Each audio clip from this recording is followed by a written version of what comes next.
నమస్కారం. Welcome to Radha's ప్రాచీన ప్రాంగణం. కార్తీక మాసం సందర్భంగా నాకెందుకో మహాశివ పురాణంని తీసుకోవాలనిపించింది. అది ఒకంత సాహసమే అని చెప్పచ్చు. ఎందుకంటే ఆ పరమశివుడి యొక్క లీలలు అనంతాలు. అలాంటి పరమశివుడి గురించి చెప్పటానికి 1000 నాలికలు గల ఆదిశేషుడు వల్లే కాలేదని మన వేదవ్యాస మహర్షి గారు చెప్పి ఉన్నారు. అలాంటి పరమశివుడి యొక్క లీలలని, జ్యోతిర్లింగాలని మరియు ఇంకా చాలా చాలా విశేషాలని తెలుసుకోవాలని కుతూహలంతో ఆ మహాశివ పురాణాన్ని నేను ఒకసారి చదవడం జరిగిందండి. అయితే అంత అద్భుతమైన శివపురాణాన్ని ఈ కార్తీక మాసంలో మీ అందరికీ కూడా చదివి వినిపిస్తే బాగుంటుంది అని ఒక ఆలోచన వచ్చింది. అందుకే నేను పుస్తకంలో ఉన్నది ఉన్నట్టుగా మీ అందరికీ కూడా చదివి వినిపించాలని అనుకుంటున్నాను. అయితే ఈ అనంతమైన శివపురాణాన్ని మొదలైతే ఇప్పుడు పెట్టాను, కానీ అది ఎప్పటిదాకా కొనసాగుతుందనేది నేను చెప్పలేను.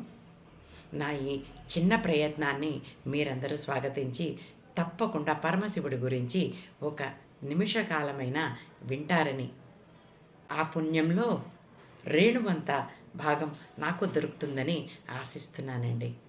ఆ విఘ్నేశ్వరుణ్ణి తలుచుకుంటూ ఈ శివపురాణాన్ని మొదలు పెడదాం.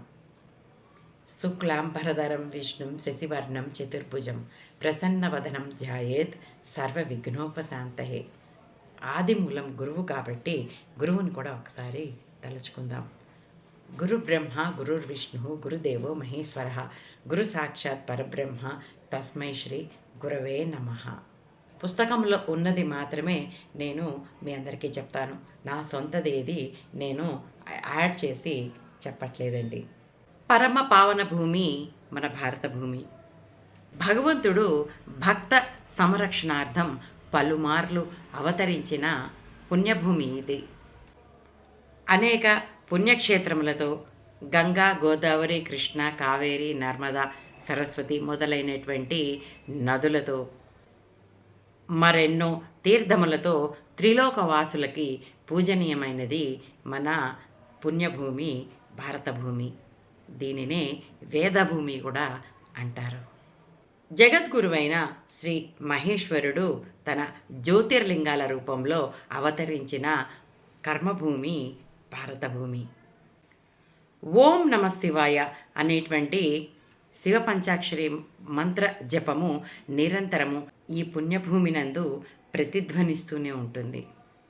ఆది పురుషుడు, ఆదిదేవుడు, నిరాకారుడు, నిర్గుణుడు, లింగస్వరూపుడు, భోలాశంకరుడు, భక్తజన హృదయాశ్రితుడు అయినటువంటి ఆ పరమశివుడు మన భారతావని అంతా కూడా సంచరిస్తూ భక్తులని రక్షిస్తూనే ఉంటాడు.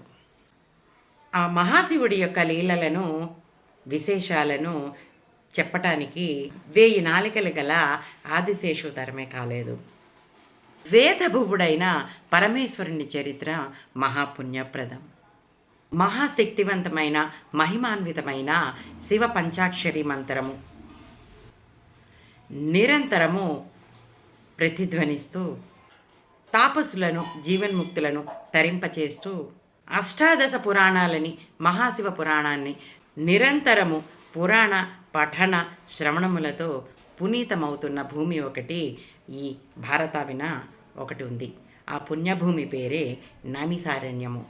ఈ నైమిసారణ్యంలో నిత్యము కూడా వేదపారాయణ జరుగుతూ ఉంటుంది.